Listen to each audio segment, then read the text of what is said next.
ਇੱਕ ਹਿੰਦੂ ਪੰਡਤ ਗੁਰੂ ਗ੍ਰੰਥ ਸਾਹਿਬ ਦੀ ਮਹਿਮਾ ਬਿਆਨ ਕਰ ਰਹੇ ਨੇ। ਗੁਰੂ ਗੋਬਿੰਦ ਸਿੰਘ ਜੀ ਨੇ ਕਿਵੇਂ ਗੁਰੂ ਗ੍ਰੰਥ ਸਾਹਿਬ ਨੂੰ ਸੰਭਾਲਿਆ ਤੇ ਕਿਵੇਂ ਇਕੱਠਾ ਕੀਤਾ ਤੇ ਓਮ ਸਵਾਮੀ ਹਿੰਦੂ ਪੰਡਤ ਮਹਿਮਾ ਬਿਆਨ ਕਰ ਰਿਹਾ ਹੈ ਗੁਰੂ ਗ੍ਰੰਥ ਸਾਹਿਬ ਦੀ। उन्होंने की गलबात की अज इस हवाले ना वीडियो है, पहले वीडियो देख लेने फिर करने इस ते गलबात। कुछ शास्त्र ऐसे हैं जिसमें कहानी होती है, उसमें एक कहानी है, कहानी के बीच में चलते चलते कोई स्तुति आ जाएगी, कोई भक्ति की बात आ जाएगी, कोई ज्ञान की बात आ जाएगी।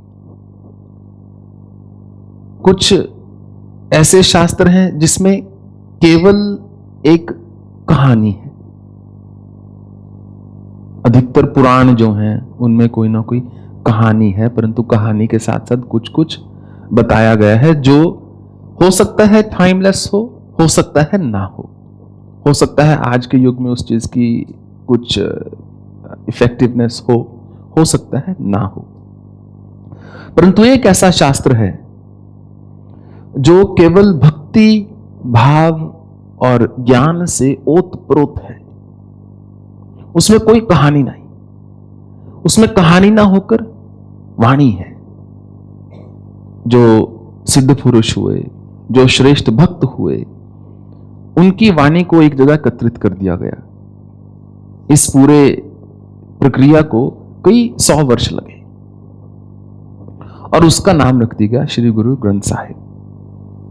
और पंजाब में जब खालसा पंथ की स्थापना हुई, गुरु गोबिंद सिंह ने जो किया आज से 300 वर्ष पहले, तो उन्होंने बोला यदि सच्चे गुरु के शिष्य हो अर्थात सिख हो, सिख शब्द पंजाबी में शिष्य से बना है, यदि गुरु सिख हो अर्थात गुरु के शिष्य हो, तो सब सिखन को हुक्म है गुरु मान्यो ग्रंथ के जो आपको जानना आवश्यक है वो इस वाणी, जिसको कि पंजाबी में बाणी बोला गया है, इस गुरबाणी में लिख दिया गया है।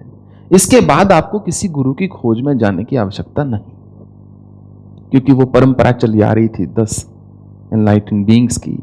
तो 10वीं पातशाह स्वयं गुरु गोबिंद सिंह हुए और उन्होंने एक सिस्टम बना दिया,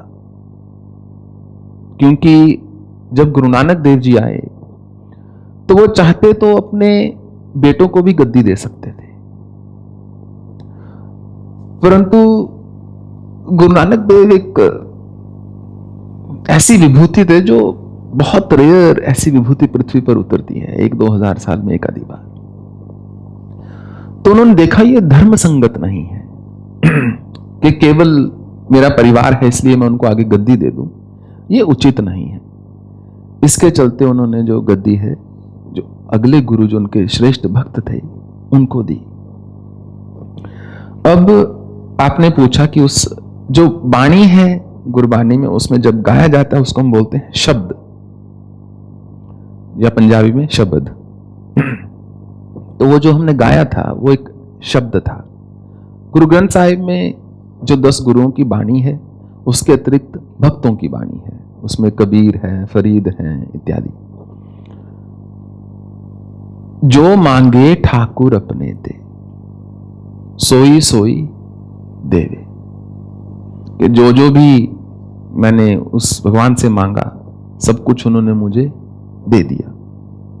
जो मांगा, कितनी अद्भुत बात है, सब कुछ दे दिया। जो सोई सोई जो मांग सोई वही सॉरी, जो मांगे ठाकुर अपने से सोई सोई देवे। So I may not do word for word translation. I will just focus on the meaning, although Punjabi is my mother tongue. So जो मांगे ठाकुर अपने ते सोई सोई देवे, जो मांगा वही वही दे दिया। नानक दास मुख ते जो बोले, इहा उहा सच होवे। अरे देखो नानक, कितनी अद्भुत बात है, कितनी विचित्र बात है, विलक्षण बात है कि जो बोला, गुरु नानक के मुख से जो निकला, या भाव में किसी भक्त ने जो बोला, नानक दास मुख ते जो बोले, इहा उहा सच होवे। वो सब चाहे यहां चाहे वहां कहीं ना कहीं सच हो ही गया। कभी सोते हुए कल्पना की थी कि अपनी छत हो, वो हो गई। अपना परिवार हो गया, अपने रोजी रोटी हो गई, जो जो मांगा, आपकी भक्ति हो गई। क्योंकि सिख धर्म जो है, जो अगर पंथ, जो खालसा पंथ की स्थापना की, उसके 4 स्तंभ हैं। पहला है सेवा। वो बोलते हैं बिना सेवा के भक्ति किसी काम की नहीं। हम अपना नाम जपते रहें परंतु समाज की सेवा ना हो पाए तो ये किसी में इसका कोई लाभ नहीं हो रहा। ये तो एक स्वयं की आत्मपुष्टि करने वाली बात होगी। आपको पूरे विश्व में कहीं भी कोई सिख भिखारी नहीं मिलेगा, पुरुषार्थ में विश्वास रखते हैं। किसी गुरुद्वारे में गंदगी नहीं मिलेगी और हर गुरुद्वारा हर एक के लिए खुला हुआ है।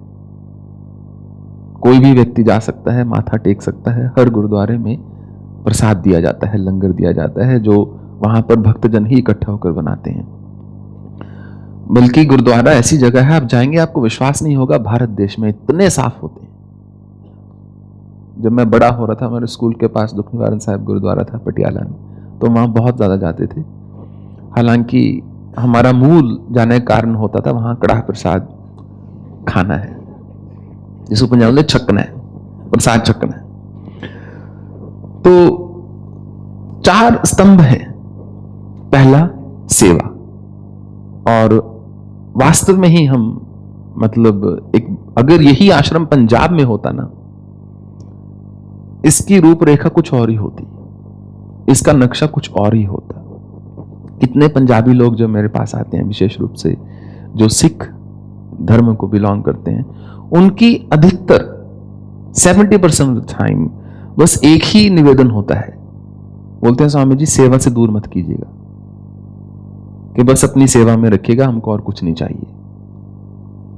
क्योंकि बाकी तो सब पुरुषार्थ से ही करना है। तो सेवा में दृढ़ विश्वास है इस धर्म का, जिसके कारण इतने बड़े मुगल आकर भी पछाड़ ना पाए, पंजाब में अपनी जगह ना बना पाए। बलिदान चाहिए तो बलिदान देंगे, और युद्ध चाहिए तो युद्ध, रण चाहिए तो रण होगा, भजन चाहिए तो भजन होगा। जिस समय जिस चीज की आवश्यकता है उसके चलते हुए उन्होंने उसको किया। पहला है सेवा। दूसरा है सिमरण, अर्थात स्मरण, कि ईश्वर का जो स्मरण है वो निरंतर होना चाहिए। कि मनुष्य सिर्फ सेवा भी कई बार पर्याप्त नहीं होती, हमको अपनी रूट्स को, अपनी जड़ों को भूलना नहीं चाहिए।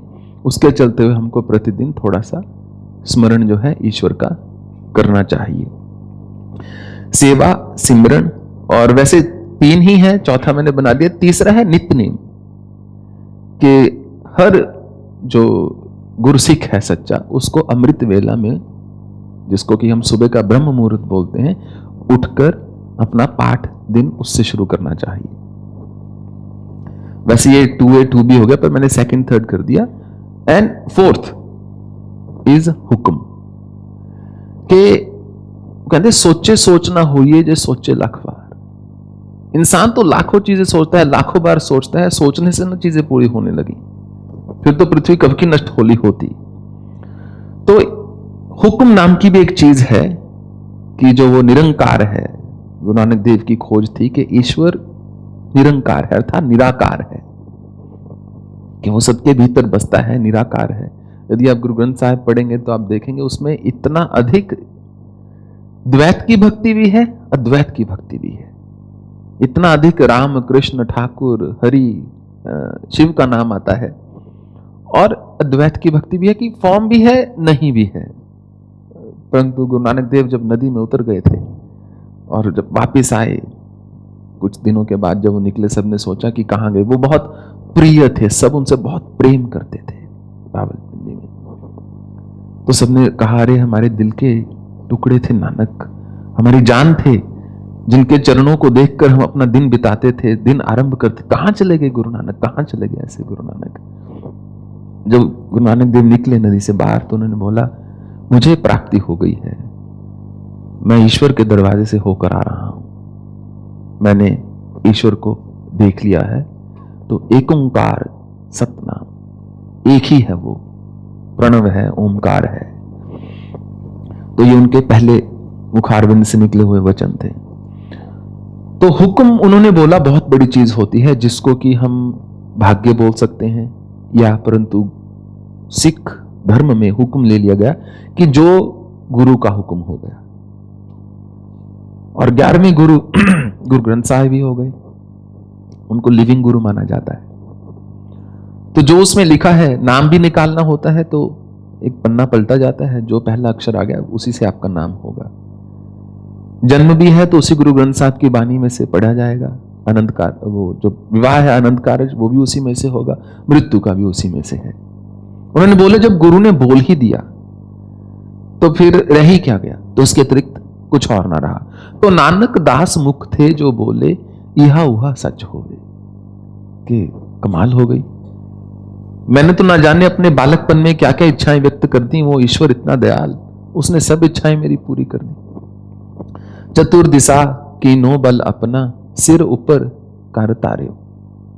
चारों दिशाओं में उन्होंने अपने बल को प्रकाशित कर दिया है और मेरे सर के ऊपर अपना वरद हस्त रख दिया है। ऐसे वो कृपालु हैं कि चारों ओर देखता हूं, दसों दिशाओं में, चतुर्दिशा अर्थात चारों दिशाओं में देखता हूं तो केवल वही है और कोई है ही नहीं।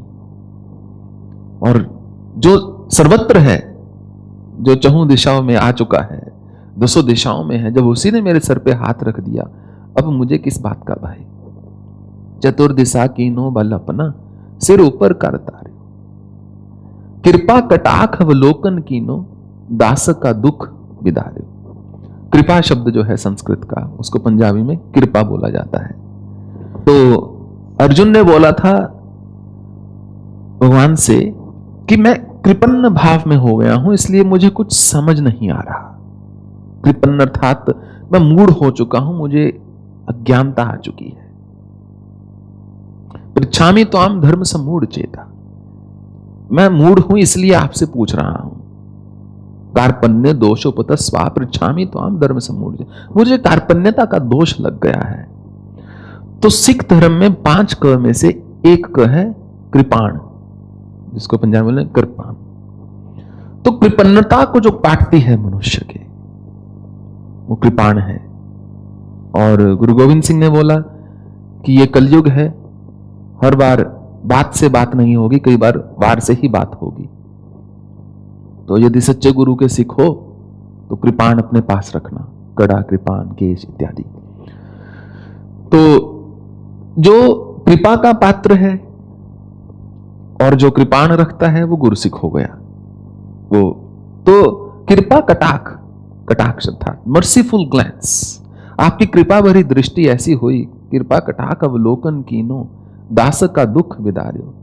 मुझ जैसे दास का सारा दुख आपने नष्ट कर दिया, सारा दुख संभाल लिया, सारा दुख अपने ऊपर ले लिया, सारा दुख जो है खत्म कर दिया। इतनी आपने मुझ पर कृपा की। कृपा कटाक्ष अवलोकन कीनो, दास का दुख बिदार्यो।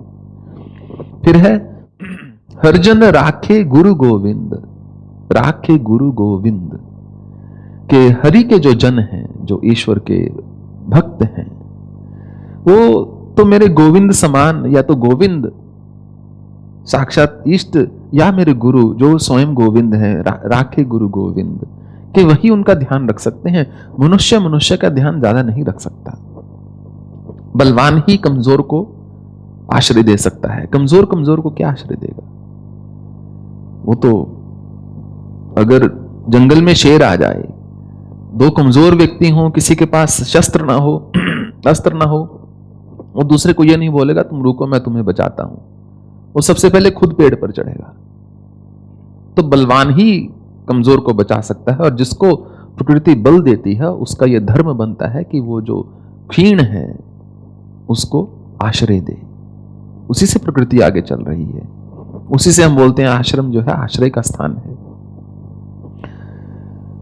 हरजन राखे गुरु गोविंद, राखे गुरु गोविंद, कंठ लाए अवगुण सब मेटे, दयाल पुरुष बख्शिंद। ऐसे इतने दयाल हैं वो दयाल पुरुष, परम पुरुष जो हैं, पुरुषोत्तम हैं, जो निरंकार हैं, जो ईश्वर हैं, जो मेरे गुरु हैं, इतने दयाल हैं, कंठ लाए अवगुण सब मेटे।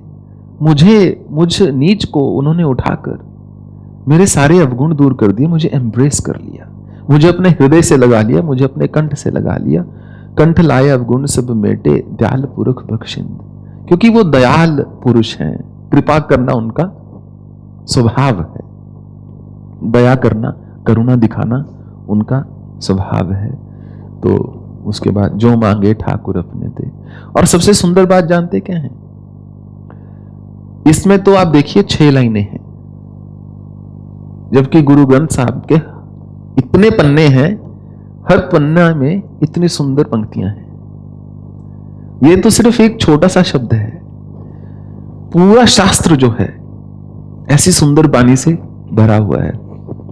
अभी हाल ही में एक हमारे पास आए, उन्होंने मुझे एक प्रिंट निकाल के वो दिया गुरु ग्रंथ साहब में से, जो श्री कृष्ण के ऊपर लिखा हुआ है। सारी बानी I think 1082 number 85 number page में आती है, 82 में। तो सारी बानी जो है श्री कृष्ण के ऊपर है, एंड वाज सो ब्यूटीफुल। उस दृष्टिकोण से देखा जाए तो it's really a very complete scripture, बहुत ही and very apt for today's world. So that was the meaning. बोलो सतनाम श्री वाਹਿਗੁਰੂ। ਤੇ ਐਸੀ ਜੀ ਅੱਜ ਦੀ ਵੀਡੀਓ ਓਮ ਸਵਾਮੀ ਜੀ ਨੇ ਸਿੱਖ ਧਰਮ ਦੇ ਬਾਰੇ ਬਹੁਤ ਹੀ ਜ਼ਿਆਦਾ ਗਿਆਨ ਲਿਆ ਹੈ। ਸਿੱਖ ਧਰਮ ਦੇ ਬਾਰੇ ਗੱਲਬਾਤ ਕਰ ਰਹੇ ਨੇ, ਸਿੱਖ ਧਰਮ ਦੀ ਬੁਨਿਆਦਾਂ ਦੀ ਗੱਲ ਕਰ ਰਹੇ ਨੇ, ਗੁਰੂ ਗ੍ਰੰਥ ਸਾਹਿਬ ਦੀ ਗੱਲ ਕਰ ਰਹੇ ਨੇ, ਗੁਰੂ ਗੋਬਿੰਦ ਸਿੰਘ ਜੀ ਦੀ ਗੱਲ ਕਰ ਰਹੇ ਨੇ, ਗੁਰੂ ਨਾਨਕ ਸਾਹਿਬ ਦੀ ਗੱਲ ਕਰ ਰਹੇ ਨੇ। ਗੁਰੂ ਨਾਨਕ ਸਾਹਿਬ ਨੇ ਆ ਗੱਦੀ ਨਸ਼ੀਨ ਆਪਣੇ ਪੁੱਤਰ ਨੂੰ ਨਹੀਂ ਬਣਾਇਆ, ਬਲਕਿ ਜਿਹੜਾ ਹੱਕਦਾਰ ਸੀ ਉਹਨੂੰ ਗੱਦੀ ਨਸ਼ੀਨ ਬਣਾਇਆ। ਉਸ ਤੋਂ ਬਾਅਦ ਅਸੀਂ ਦੇਖੀਏ ਤੇ ਗੁਰੂ ਗ੍ਰੰਥ ਸਾਹਿਬ ਜਿਹੜਾ ਕਿ 11ਵਾਂ ਗੁਰੂ ਹੈ, ਤੇ ਗੁਰੂ ਗੋਬਿੰਦ ਸਿੰਘ ਜੀ ਨੇ ਕਿਹਾ ਕਿ ਇਸ ਤੋਂ ਬਾਅਦ ਕੋਈ ਗੁਰੂ ਨਹੀਂ ਆਏਗਾ। ਸਿੱਖ ਧਰਮ ਦੀ ਕਿਵੇਂ ਸੇਵਾ ਕੀਤੀ ਗਈ, ਸਿੱਖ ਧਰਮ ਦੇ ਵਿੱਚ ਕਿੰਨੀਆਂ ਚੀਜ਼ਾਂ ਇੰਪੋਰਟੈਂਟ ਨੇ, ਸੇਵਾ ਕਰਨਾ, ਸਿਮਰਨ ਕਰਨਾ, ਤੇ ਸਵੇਰ ਦੇ ਟਾਈਮ ਉੱਠ ਕੇ ਕੀਰਤਨ ਕੀਤਾ ਜਾਂਦਾ ਹੈ, ਸੇਵਾ ਕੀਤੀ ਜਾਂਦੀ ਹੈ, ਤੇ ਹੁਕਮ। ਅਸੀਂ ਦੇਖਿਆ ਕਿ ਸਿੱਖ ਧਰਮ ਦਾ ਬੰਦਾ ਜਿੰਨੇ ਦਸਤਾਰ ਬੰਨੀ ਹੋਏਗੀ, ਦੁਨੀਆ ਦੇ ਕਿਸੇ ਵੀ ਕੋਨੇ 'ਚ ਹੋਏ, ਉਹ ਤੁਹਾਨੂੰ ਮੰਗਦਾ ਨਜ਼ਰ ਨਹੀਂ ਆਏਗਾ। ਸਿੱਖ ਧਰਮ ਦੇ ਲੋਕ ਦੁਨੀਆ ਦੇ ਕਿਸੇ ਵੀ ਕੋਨੇ 'ਚ ਹੋਣ, ਸੇਵਾ ਕਰਦੇ ਨਜ਼ਰ ਆਉਣਗੇ। ਸਿੱਖ ਧਰਮ ਨੇ ਕਦੀ ਵੀ ਕਿਸੇ ਦੇ ਕੋਲੋਂ ਮੰਗਿਆ ਨਹੀਂ, ਬਲਕਿ ਸੇਵਾ ਕੀਤੀ ਹੈ। ਤੇ ਅਸੀਂ ਦੇਖਿਆ ਪੂਰੀ ਦੁਨੀਆ ਦੇ ਅੰਦਰ ਜੰਗ ਦਾ ਮਾਹੌਲ ਹੈ, ਪੂਰੀ ਦੁਨੀਆ ਦੇ ਅੰਦਰ ਕਿਸ ਤਰੀਕੇ ਦੇ ਨਾਲ ਮਹਿੰਗਾਈ ਵੱਧ ਰਹੀ ਹੈ, ਲੇਕਿਨ ਉਸ ਦੇ ਬਾਵਜੂਦ ਸਿੱਖ ਸਰਦਾਰ ਸੇਵਾ ਕਰ ਰਹੇ ਨੇ। ਹਰ ਗੁਰਦੁਆਰੇ ਦੇ ਅੰਦਰ ਲੰਗਰ ਪਕਾਇਆ ਜਾ ਰਿਹਾ, ਸੇਵਾ ਕੀਤੀ ਜਾ ਰਹੀ ਹੈ। ਚਾਹੇ ਪਾਕਿਸਤਾਨ ਹੋਏ, ਚਾਹੇ ਇੰਡੀਆ ਹੋਏ, ਚਾਹੇ ਅਮਰੀਕਾ, ਕੈਨੇਡਾ, ਬਰਤਾਨੀਆ ਹੋਏ, ਦੁਨੀਆ ਦੇ ਹਰ ਕੋਨੇ ਦੇ ਵਿੱਚ ਸਿੱਖ ਸਰਦਾਰ ਸੇਵਾ ਕਰ ਰਹੇ ਨੇ। ਅਸੀਂ ਈਰਾਨ ਦੀ ਗੱਲ ਕਰੀਏ, ਈਰਾਨ ਦੇ ਵਿੱਚ 2 ਸਭ ਤੋਂ ਵੱਡੇ ਗੁਰਦੁਆਰੇ ਨੇ, ਇੱਕ ਤਹਿਰਾਨ ਦੇ ਵਿੱਚ ਤੇ ਦੂਸਰਾ ਜ਼ਾਇਦਾਨ ਦੇ ਵਿੱਚ। ਤੇ ਈਰਾਨ ਦੇ ਵਿੱਚ ਵੀ ਸੇਵਾ ਕੀਤੀ ਜਾ ਰਹੀ ਹੈ, ਲੰਗਰ ਪਕਾਇਆ ਜਾ ਰਿਹਾ ਹੈ, ਤੇ ਮੁਸਲਮਾਨਾਂ ਨੂੰ ਲੰਗਰ ਦਿੱਤਾ ਜਾ ਰਿਹਾ ਹੈ। ਇਹ ਬਹੁਤ ਵੱਡੀ ਸੇਵਾ ਹੈ। ਤੇ ਓਮ ਸਵਾਮੀ ਜੀ ਨੇ ਸਿੱਖ ਧਰਮ ਦੇ ਬਾਰੇ ਬਹੁਤ ਹੀ ਚੰਗੀਆਂ ਗੱਲਾਂ ਕੀਤੀਆਂ ਨੇ, ਤੇ ਕਾਫੀ ਜ਼ਿਆਦਾ ਗਿਆਨ ਰੱਖਦੇ ਨੇ ਸਿੱਖ ਧਰਮ ਦੇ ਬਾਰੇ। ਤੇ ਐਸੀ ਜੀ ਅੱਜ ਦੀ ਵੀਡੀਓ। ਤੁਸੀਂ ਇਸ ਵੀਡੀਓ ਬਾਰੇ ਕੀ ਕਹਿਣਾ ਚਾਹੁੰਦੇ ਹੋ, ਜ਼ਰੂਰ ਕਮੈਂਟ ਕਰਕੇ ਦੱਸਿਆ ਜੇ। ਬਹੁਤ ਸ਼ੁਕਰੀਆ।